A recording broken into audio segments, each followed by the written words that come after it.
प्रश्न 75। योग शब्द हमें कई दफ़े व्याख्यान में सुनने में आया है और मोक्षेण योजनाद योग ऐसा भी हमने सुना है।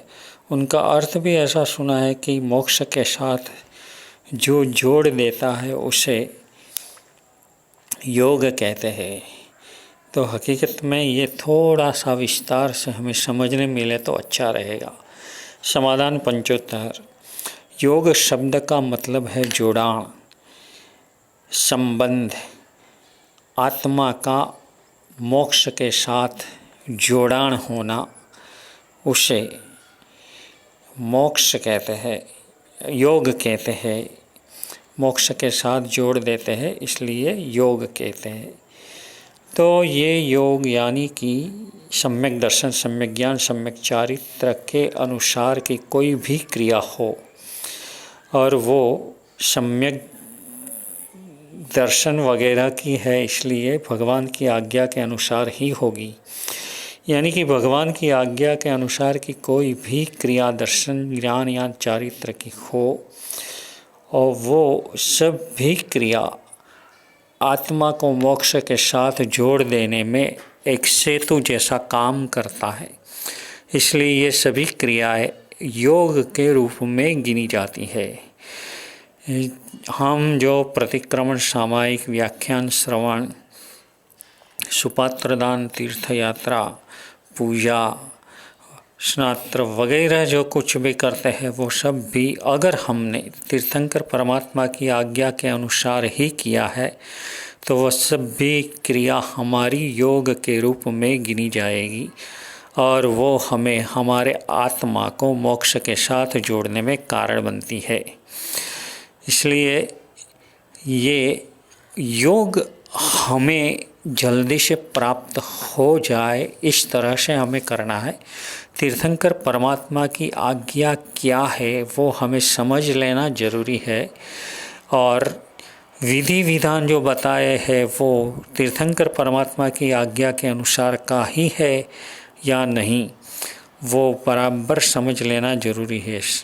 समझो कि सुबह में कोई प्रक्षाल के लिए चले जाते हैं तो प्रक्षाल बराबर शांति से करते हैं मगर वो विवेक चूक गया है। भगवान की आज्ञा मध्याह्न समय में करने का है प्रक्षाल वगैरह, तो वो सुबह में करते हैं तो वो योग से विचलित, च्युत हो गया, यानी कि योग से भ्रष्ट हो जाता है। उनकी क्रिया योग कहलाती नहीं है, कर्म की निर्जरा कराने में कारण बनती नहीं है।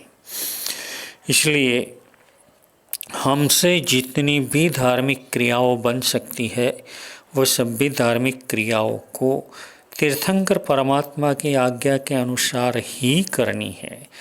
दूसरी बात कि धार्मिक क्रिया, इसलिए मैंने बोला कि यहाँ पर धार्मिक क्रियाओं को ध्यान में रखते हुए हम बोल रहे हैं, मगर जो कोई भी क्रिया हम करते हैं उसमें भगवान की आज्ञा का विचार अगर हमारा सतत चालू है तो वो क्रिया भी हमारे लिए योग बन जाती है। जैसे कि कोई धंधा करते हैं, व्यापार करते हैं और कोई रसोई में खाना पकाते हैं, उस वक्त अगर भगवान की आज्ञा क्या है ये सभी चीज़ जो कुछ करते हैं उसमें ये भगवान की आज्ञा का विचार अगर उसने चालू रखा है, जीवंत रखा है, तो उनकी वो सांसारिक क्रिया भी उनके लिए योग बन सकती है।